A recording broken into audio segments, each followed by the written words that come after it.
Bismillahirrahmanirrahim. Assalamualaikum warahmatullahi wabarakatuh.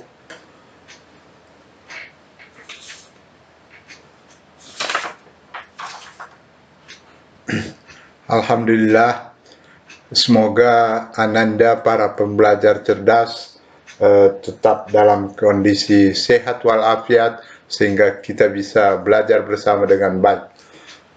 Kali ini kita akan belajar tentang sebab-sebab timbulnya hama. Istilah hama bagi hewan atau serangga perusak tanaman lebih pada perubahan status suatu golongan hewan atau serangga menjadi hama. Dalam artian bahwa seperti pernah kita diskusikan sebelumnya, bahwa suatu spesies tertentu, suatu spesies hewan tertentu pada saat tertentu di tempat tertentu bisa berstatus hama oleh karena hewan itu merusak tanaman dan mengakibatkan kerugian atau merugikan bagi pemiliknya, dalam hal ini petani. Sebaliknya, pada kondisi atau pada lokasi atau pada waktu tertentu, spesies hewan yang sama mungkin dia adalah hewan biasa dan bukan hama. Dalam artian bahwa istilah hama sesungguhnya adalah sebuah istilah, hanyalah merupakan perubahan status dari hewan yang bersangkutan. Sesungguhnya istilah hama itu adalah sebuah istilah yang antroposentris, dalam artian bahwa istilah yang diberikan oleh manusia untuk kepentingan manusia, menyebut hewan-hewan yang merusak tanamannya dan merugikan mereka, menyebutnya dengan istilah hama. Banyak pendapat mengenai sebab-sebab timbulnya hama atau terjadinya ledakan hama. Antara lain ada hipotesis atau konsep atau pendapat atau teori yang dikemukakan oleh Stern, Smith, Van den Bos, dan Hagen.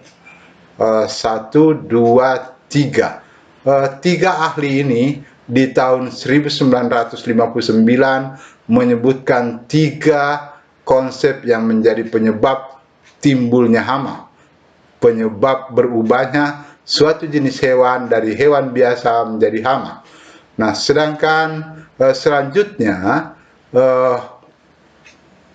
pendapat lain dari Pimental tahun 1982 menyebutkan ada 12 hal yang bisa menjadi penyebab timbulnya hama, dan dari konsep lain, hipotesis lain, terdapat pula pendapat bahwa akibat penggunaan pestisida yang kurang bijaksana dapat menyebabkan suatu jenis hewan dari hewan biasa menjadi hama. Jadi ada 3 konsep dasar yang akan kita pelajari, namun pada kesempatan ini cukup kita mempelajari konsep pertama, yaitu menurut Stern, Smith, Van den Bos, dan Hagen 1950. Menurut Smith, Van den Bos, dan Hagen 59, suatu jenis hewan dapat berubah status dari hewan biasa menjadi hama disebabkan oleh 1, manusia merubah lingkungan asli untuk usaha pertanian dengan memasukkan spesies tanaman baru yang sebelumnya tidak ada di daerah yang bersangkutan. Dalam artian, sebagai contoh, maksudnya begini: kalau di suatu kabupaten katakanlah terdapat ratusan atau bahkan mungkin ribuan hektar hutan, jadi semuanya hutan belantara sampai ribuan hektar. Kemudian di tengah hutan itu Anda tiba-tiba menebang pohon sekitar katakanlah setengah hektar, kemudian Anda masukkan spesies tanaman baru di situ yang sebelumnya tidak ada di daerah situ. Nah, di antara hewan-hewan yang berada di hutan situ, mungkin saja ada di antara spesies hewan itu yang akan kecantol dengan tanaman yang spesies tanaman baru yang Anda masukkan itu, dan dia berkembang populasinya dengan baik, tumbuh populasinya dengan baik, sehingga populasinya saking banyaknya sehingga merusak spesies tanaman baru yang Anda masukkan itu, merugikan Anda sebagai pemilik tanaman itu, maka hewan itu yang merusak itu menjadilah dia hama. Itu disebabkan karena Anda memasukkan spesies tanaman baru di situ. Sebelum Anda memasukkan spesies tanaman baru di situ, hewan tersebut tetap ada, tetapi populasinya normal-normal saja, selalu dalam keadaan kondisi seimbang, karena tidak ada spesies tanaman baru yang dia sangat gemari. Itu pendapat Stearns, Smith, Van den Bos yang pertama. Pendapatnya yang kedua, hewan atau serangga dapat timbul sebagai hama karena terbawa ke tempat yang baru, melintasi barrier atau rintangan geografis tertentu, tetapi musuh alaminya dalam hal ini misalnya predator, parasitoid, ataupun entomopatogen tertinggal di tempat yang lama, artinya tidak terikut ke tempat yang baru. Nah, ini memberi pesan moral kepada kita bahwa kalau Anda pergi ke negara lain atau pergi ke pulau lain, terus Anda kembali ke negara kita, ke Indonesia, kembali ke pulau kita, tempat kediaman kita, kemudian Anda membawa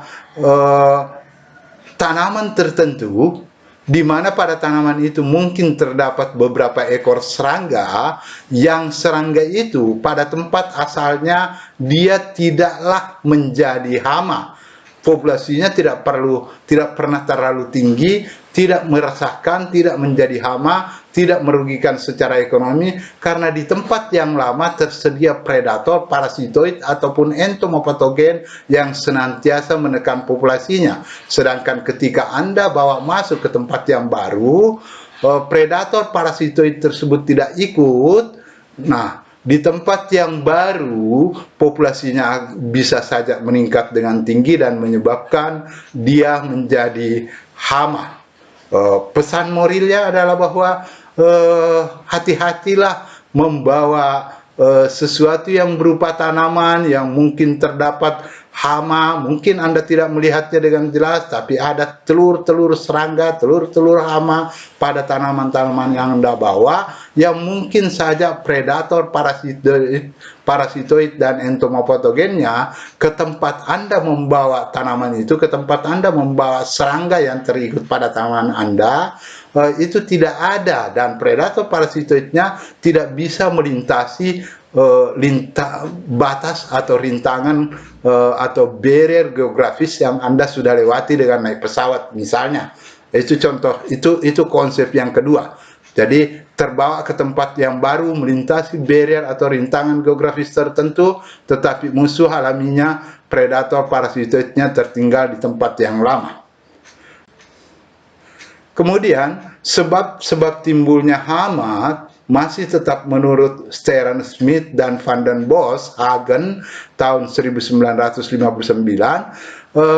mengemukakan konsep atau hipotesis atau teori yang ketiga, bahwa hama juga dapat muncul akibat perbuatan kita manusia, perilaku kita, yaitu dengan cara mungkin manusia melakukan penetapan ambang ekonomi suatu populasi hewan atau serangga perusak tanaman yang lebih rendah dari sebelumnya, atau mungkin juga ini juga dapat terjadi bahwa suatu jenis hewan dapat berubah dari tadinya hewan biasa menjadi berubah status menjadi hama karena menurunnya toleransi manusia terhadap kerusakan tanaman. Saya bisa contohkan di sini seperti misalnya contoh yang sederhana, kalaulah misalnya Ananda melihat mungkin kakek orang tua kita, kakek nenek kita dulu menemukan buah mangga, saya langsung saja sederhana contohnya, buah mangga, kemudian buah mangganya dia tetap memakannya ketika ada lalat di dalamnya satu ekor, dia mengambil bagian yang baik yang tidak termakan oleh ulat. Jadi ulat dalam hal ini larva yang merupakan keturunan dari lalat buah. Nah, mungkin kakek nenek kita tetap memakan bagian yang tidak dirusaknya. Sedangkan mungkin sebagian di antara kita, bahkan bagian yang tidak disentuh oleh larvanya pun kita tidak mau memakannya. Bahkan kita terlalu jijik untuk mengambil buah yang ada serangan lalat buahnya sedikit. Nah, contoh lain misalnya pada tanaman kacang panjang, mungkin kakek nenek kita tidak mempersoalkan kacang panjang yang sedikit ada bekas gerekan-gerekan larva lalat penggerek polong kacang panjang. Sementara mungkin sebagian orang terlalu jijik untuk mencoba memasak atau mengambil kacang panjang yang sudah ada gerekan atau bekas-bekas gerekan larva penggerek polong kacang panjang. Artinya apa? Kita telah menurun toleransinya terhadap kerusakan buah kacang panjang. Hal itu menyebabkan petani melihat setiap ada larva kacang panjangnya dia anggap sebagai hama. Kenapa? Karena ya tidak laku dijual kacang panjangnya. Kalau saja toleransi kita tidak menurun, artinya kita tetap toleran terhadap kerusakan pada kacang panjang, maka mungkin petani kita tidak menganggap gerekan larva-larva yang menyerang kacang panjang itu tidak terlalu cepat menganggapnya sebagai hama. Pesan moralnya adalah bahwa kalau Anda berbelanja di tempat-tempat yang mewah, di mana yang dijual di sana mungkin kacang-kacangan atau buah-buahan yang sangat mulus, tanpa goresan sedikit pun dari larva-larva, tanpa bekas, tanpa cacat.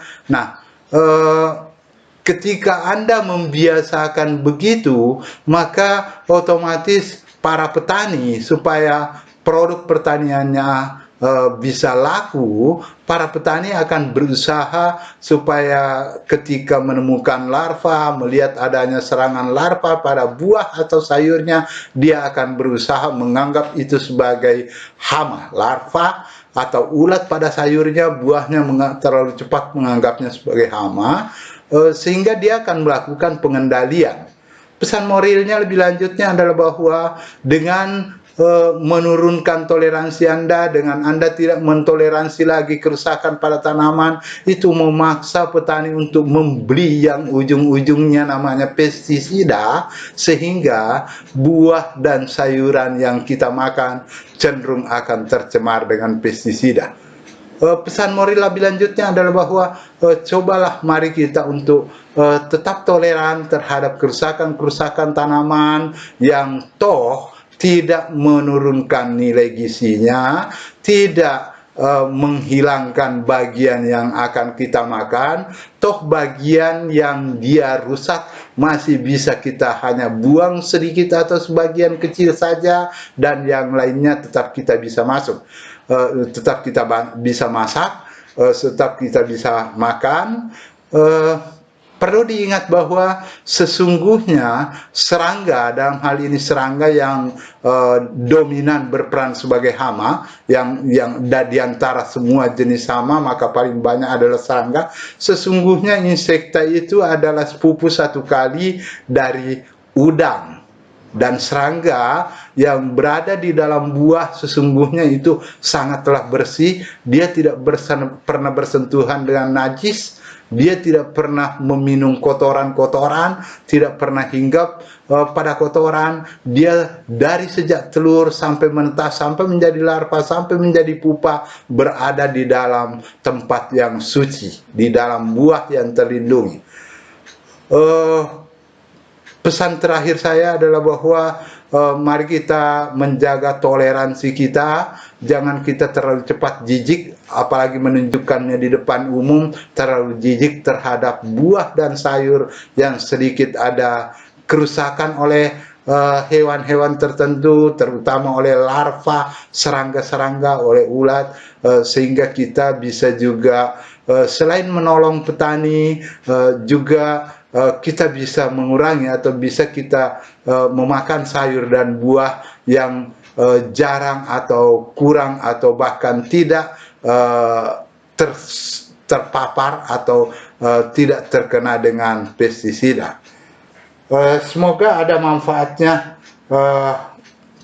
untuk kita semua. Saya memohon maaf yang sebesar-besarnya atas segala kekurangan, baik cara saya membawakannya maupun materi yang saya antarkan. Materinya saya buat sedemikian rupa menjadi singkat sekali, hanya sekedar sebagai pengantar bagi pengantar belajar, bagi Ananda pembelajar cerdas sekalian. Semoga Ananda para pelajar cerdas dalam kondisi yang sehat, mendapatkan manfaat, kita semua mendapatkan manfaat, dan ini semua tetap menjadi ibadah bagi kita semua. Saya mohon maaf.